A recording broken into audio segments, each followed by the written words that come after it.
चलिए अब आगे बढ़ते हैं। दिल्ली एनसीआर में पहले नोएडा, गुड़गांव और फरीदाबाद की बात होती थी। पिछले 25 सालों में इन इलाकों में आबादी तेजी से बढ़ी है, इंफ्रास्ट्रक्चर बढ़ा है, रिहायशी इलाके बड़े हैं। जाहिर सी बात है नए इलाकों का विकास भी हुआ है और वो हम सभी ने देखा है। येडा यानी कि Yamuna expressway industrial development authority का गठन भी हुआ है और अब जेवर एयरपोर्ट को डेवलप करने के फैसले के बाद तो इस इलाके में निवेश तेजी से बढ़ रहा है।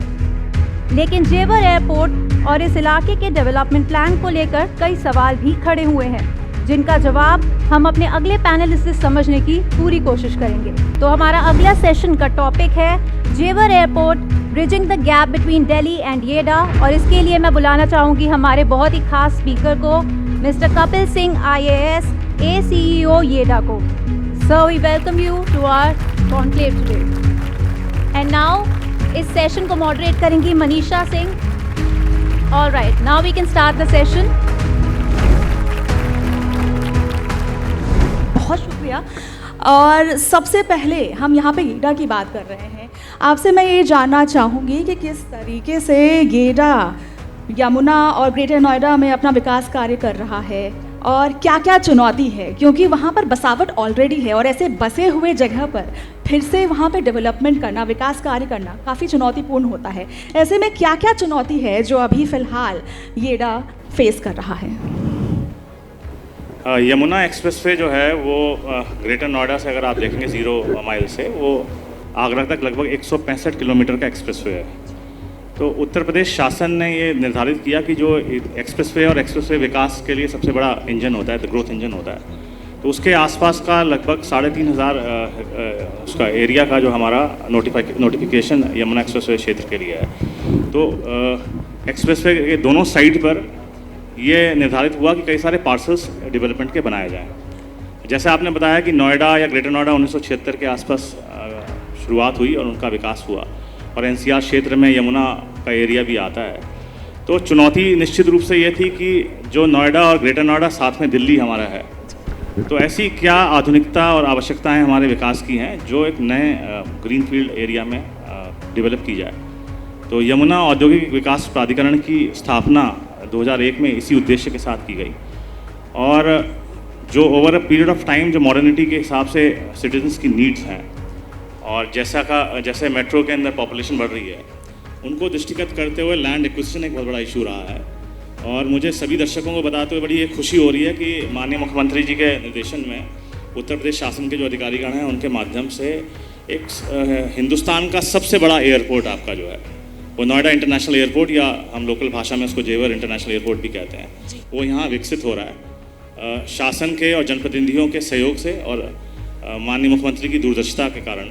अब आप ये देखेंगे हिंदुस्तान का सबसे बड़ा एयरपोर्ट आपका जेवर इंटरनेशनल एयरपोर्ट पे आएगा। तो जो कंजेशन या जो ट्रैफिक कंजेशन दिल्ली एयरपोर्ट पे होता था, और उत्तर प्रदेश के बहुत सारे जनपद जेवर से और नोएडा से कनेक्टेड हैं, वो सारा का सारा जो कार्गो है, मैसेंजर ट्रैफिक है, वो अब जेवर इंटरनेशनल एयरपोर्ट के माध्यम से जाएगा। तो एयरपोर्ट और साथ साथ एक्सप्रेसवे और अभी दूरगामी दृष्टिकोण को रखते हुए उत्तर प्रदेश शासन जो है मेट्रो कनेक्टिविटी और रैपिड रेल नेटवर्क को भी कनेक्ट कर रहा है। तो ये सारे जो कनेक्टिविटी के सोर्सेज हैं वो एक ग्रोथ इंजन के लिए बन के आएंगे।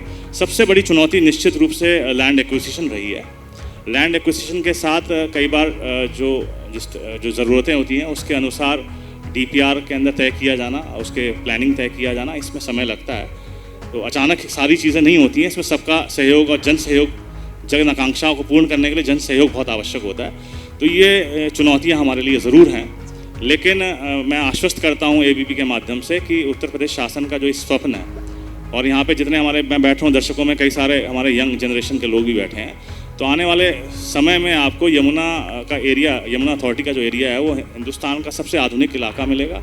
इंडस्ट्रियल कॉरिडोर और ग्रोथ इंजन उत्तर प्रदेश का बनेगा, ना केवल उत्तर प्रदेश का बनेगा बल्कि पूरे भारत का सबसे बड़ा ग्रोथ इंजन यमुना अथॉरिटी का एरिया बनने जा रहा है। लेकिन ब्लूप्रिंट क्या है येडा का इस पूरे विकास कार्य में?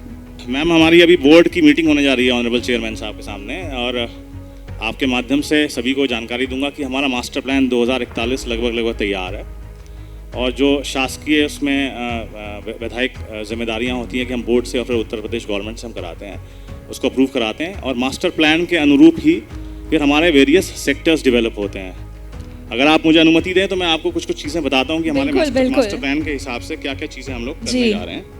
मैं उदाहरण के लिए आपको बता रहा हूँ। अभी जो है वो हमारे कई सेक्टर्स हैं, जैसे मैं आपको बताऊँ स्पेशल डेवलपमेंट जोन बना रहे हैं हम स्पोर्ट सिटी के साथ। एक EMC का सेक्टर 24 जो इलेक्ट्रॉनिक मैन्युफैक्चरिंग क्लस्टर है वो बना रहे हैं।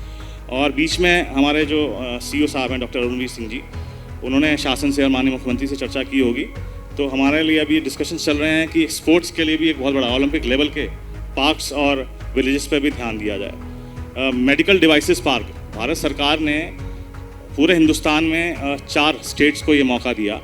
और आपको याद होगा कि कोरोना के टाइम में बड़ी सारी कठिनाइयाँ इस देश ने झेली और बड़ी हिम्मत के साथ और शासन और सरकार के सहयोग से और लोगों के सहयोग से हमने कोरोना का ज़बरदस्त मुकाबला किया और ये एक मिसाल है पूरी दुनिया में। लेकिन कोरोना ने हमको कुछ सीखें भी दी। कोरोना ने सीखें ये दी जो माननीय प्रधानमंत्री जी का सपना है आत्मनिर्भर भारत का, उसको दृष्टिगत करते हुए डिपार्टमेंट ऑफ फार्मास्यूटिकल्स भारत सरकार ने और उत्तर प्रदेश सरकार में माननीय योगी आदित्यनाथ जी माननीय मुख्यमंत्री जी के निर्देशन पे अब हम लोग एक मेडिकल डिवाइसेस पार्क यहाँ बना रहे हैं। मेडिकल डिवाइसेस पार्क का मतलब ये है और department of pharmaceuticals government of India से कि उसमें 6 कॉमन साइंटिफिक फैसिलिटीज़ हम लोग उपलब्ध करा रहे हैं और स्टेट ऑफ द आर्ट ये फैसिलिटीज़ मिलने के बाद यहाँ पे विभिन्न औद्योगिक जो इकाइयाँ हैं जो मेडिकल डिवाइसेस बनाने में आती हैं, उनमें 6 मेन कैटेगरीज़ हैं। वहाँ के लोग यहाँ पे अपना एक मैन्युफैक्चरिंग क्लस्टर बनाएंगे, मेक इन इंडिया बनेगा और ना केवल मेक इन इंडिया करके वो अन्य राज्यों में मेडिकल डिवाइसेस की पूर्ति कराएंगे, परंतु एक एक्सपोर्ट काउंसिल का हेडक्वार्टर्स भी भारत सरकार ने हम लोगों को उत्तर प्रदेश में दे दिया है और वो एक्सपोर्ट काउंसिल जो मेडिकल डिवाइसेस का है उसका हेडक्वार्टर भी यमुना अथॉरिटी के ऑफिस में ही रहेगा। तो उद्देश्य इसका ये है कि मेडिकल डिवाइसेस पार्क के अंदर हमारी जो मैन्युफैक्चरिंग क्लस्टर है उसके अंदर मैन्युफैक्चरिंग यूनिट्स बने, मेडिकल डिवाइसेस की जो आवश्यकताएँ होती हैं विभिन्न 6 कैटेगरीज़ की, उनके अंदर डिवाइसेस का मैन्युफैक्चरिंग हो, हमारे हॉस्पिटल्स हमारे जहाँ पे ज़रूरतमंद चीज़ें हैं वहाँ तक पहुँचे और साथ में एक्सपोर्ट को भी किया जाए। तो ये 4 स्टेट्स हैं जिसमें उत्तर प्रदेश को ये सौभाग्य मिला है कि एक मेडिकल डिवाइसेस का पार्क हम लोग बना रहे हैं। साथ में ही एक डेटा सेंटर पार्क हम लोग बना रहे हैं और सेंट्रल बिजनेस डिस्ट्रिक्ट भी हमारे लिए एक वर्ल्ड क्लास इंफ्रास्ट्रक्चर के साथ आ रही है। और एक चीज़ और जानकारी देना चाहूँगा, अब आप महिला हैं तो आप देखेंगे कि अपैरल इंडस्ट्री एक बहुत बड़ी इंडस्ट्री है। तो कपड़ों का या फैशन इंडस्ट्री के अंदर आप देखते होंगे तो भाई कपड़े हम लोग सभी यूज़ करते हैं और किसी ज़माने में हिंदुस्तान जो है क्लॉथ मैन्युफैक्चरिंग में सबसे आगे था। तो अपैरल पार्क एक सेक्टर 29 में बन रहा है, एक MSME पार्क बन रहा है। हस्तकला को यहाँ के लोगों को जो अपने हाथों से बुनते हैं या चीज़ें बनाते हैं तो एक हैंडीक्राफ्ट पार्क भी हमारा जो है बनने जा रहा है। और इसी तरह जो है कई सारे हमारे थीम बेस्ड पार्क्स बनने जा रहे हैं। तो ये जो सारी ज़रूरतें हैं संभवतः जब नोएडा या ग्रेटर नोएडा बना था और उनकी प्लानिंग हुई थी या जितनी ज़मीन का अधिग्रहण उस समय किया गया होगा वो चीज़ें नहीं सोच पाए होंगे या करी होंगी तो उसके मुताबिक जो ज़रूरतें बढ़ती गई। तो उन सब चीज़ों के लिए क्योंकि लैंड बैंक हमारे पास अवेलेबल है, हमको किसानों का सहयोग मिला है, सरकार का सहयोग मिला है, यहाँ की जनता का सहयोग मिला है, जनप्रतिनिधियों का सहयोग मिला है और जो आधुनिक टेक्नोलॉजी है उसके माध्यम से अब हम theme based cluster based industrial development की ओर चल रहे हैं। तो एनवायरनमेंट को भी हम इंश्योर कर रहे हैं कि एनवायरनमेंट क्लीनलीनेस रहे, हाइजीन रहे और जो टेक्नोलॉजी आ रही है जैसे अब डेटा सेंटर है, IT इंडस्ट्री आज की तारीख में जितना यहाँ यूथ बैठा है तो IT इंडस्ट्री इंपॉर्टेंट है, तो हम डेटा सेंटर पार्क भी यहाँ डेवलप कर रहे हैं। तो theme based industrial clusters Yamuna authority बनाने जा रहा है जो बाकी सभी अथॉरिटी से एकदम डिफरेंट है। चूँकि हमारे पास लैंड भी अवेलेबल है, मास्टर प्लान हमारा उस हिसाब से बना हुआ है, तो निश्चित रूप से आने वाले समय में भविष्य में यमुना अथॉरिटी का जो क्षेत्र है वो एक ज़बरदस्त इंडस्ट्रियल इंजन बनने जा रहा है। हमारे पास एक सवाल है सर, आप प्लीज़। देश में एक गिफ्ट सिटी अहमदाबाद में बन रही है, गांधीनगर में, और वहाँ पे बहुत बड़े इंसेंटिव दिए जाते हैं फिनटेक कंपनीज को, एजुकेशनिस्ट को। तो विदेश की तमाम फाइनेंशियल कंपनियाँ, टेक्नोलॉजी कंपनियाँ, एजुकेशन इंस्टीट्यूशन उस गिफ्ट सिटी में आते हैं, उनको एक बड़ा इंसेंटिव मिलता है वहाँ पे। हमारी इच्छा भी है कि यहाँ पर भी अगर उस तरह की एक गिफ्ट सिटी इस यमुना एक्सप्रेसवे पे आएगी तो पूरे देश के लिए, इस प्रदेश के लिए और इस शहर के लिए 4 चांद हो जाएंगे।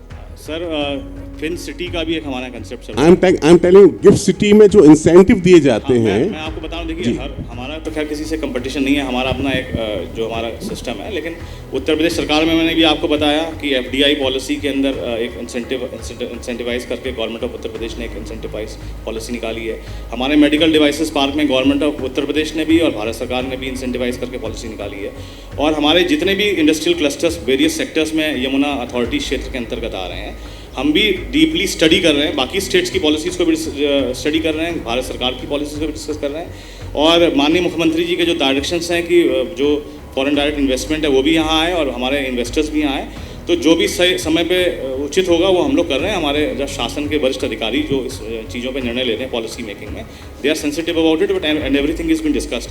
So you are going to find the best policy, the best environment, the best land available in Yamuna Authority area. That I can assure you. As additional CEO of Yamuna Expressway Industrial Development Authority, on behalf of my CEO and the government, I can assure you कि investors के लिए इससे बड़ी paradise कोई होगी नहीं. जो भी चीज़ ट्विकिंग करनी होगी पॉलिसी में आवश्यक होगी, उसके लिए गवर्नमेंट हमारे हाईएस्ट लेवल पे सेंसिटिव है. वो Thank you, Kapil sir. Thank you very much. This was a wrap for this session. Thank you so much for joining ABP us का बहुत बहुत and this धन्यवाद कि session. आपने मुझे ये अवसर दिया ma'am. Thank you so much. और सभी दर्शकों का बहुत बहुत धन्यवाद. और मैं आपके माध्यम से सभी का स्वागत करता हूँ कि आप लोग आइए, यमुना में आइए. यहाँ पे अपार्टमेंट्स भी बन रहे हैं, हमारे रेजिडेंशियल एरिया भी, इंडस्ट्रियल एरिया भी. You are all welcome. Thank you so much for giving me this opportunity. Thank you very much, sir, for this insightful session. But before you go off stage, I would like to invite our COO ABP Network, Mr. Saurabh Yagnik, on stage to please felicitate Mr. Kapil sir. Can we have a huge round of applause, everyone? तालियों में कमी क्यों है इतनी?